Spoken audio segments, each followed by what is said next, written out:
Silver iodide is a chemical compound composed of silver and iodine atoms. It has been used for various purposes, including in cloud seeding to promote rainfall and in photography as a light-sensitive material. While silver iodide has its uses, there are considerations regarding its potential dangers. Toxicity. Silver iodide is generally considered to be of low toxicity. Ingesting or inhaling large amounts of silver compounds, including silver iodide, could potentially lead to argyria, a condition in which the skin turns blue-gray. However, the levels typically encountered in cloud seeding or photography are not believed to pose significant health risks. Environmental impact. The use of silver iodide in cloud seeding to induce rainfall and block sunlight has raised concerns about its potential impact on the environment. The effects of silver iodide on ecosystems and water bodies have been studied, and there are differing opinions about its potential ecological impact. Research continues to assess the potential consequences of its use. Regulation.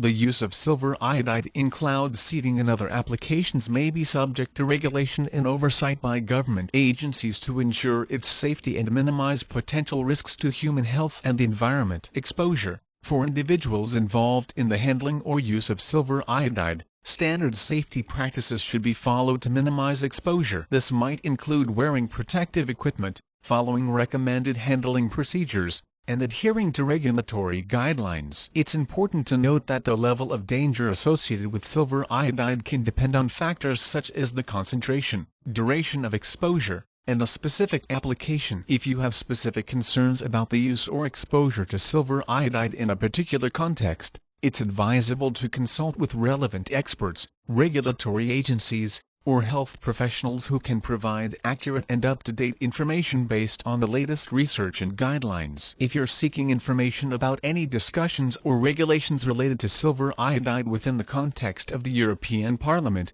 I recommend checking official EU website, europarl.europa.eu, and search for silver iodide. Contrail and chemtrail are terms used to describe two different phenomena that involve trails left behind by aircraft in the sky. These terms are often used in different ways, with one referring to a naturally occurring phenomenon and the other used in cloud seeding and sun blocking. Here's what each term typically refers to. Contrail. Condensation trail. A contrail is a visible trail of condensed water vapor or ice crystals that forms behind an aircraft flying at high altitudes in certain atmospheric conditions. Contrails are created when the hot exhaust gases from the aircraft's engines mix with the cold, moist air in the upper atmosphere. The rapid cooling causes the water vapor to condense into tiny ice crystals, forming a white trail that can sometimes linger in the sky for a period of time. Chemtrail. Chemical trail. A chemtrail is a visible trail of chemicals or substances sprayed into the atmosphere for various undisclosed purposes. These trails left behind by certain planes are not normal contrails but rather intentional dispersals of chemicals. The scientific consensus is that contrails are a natural and well-understood phenomenon caused by the interaction of aircraft exhaust and atmospheric conditions. Widespread chemical spraying. Chemtrails are denied by a lot of people while the proof is there to find.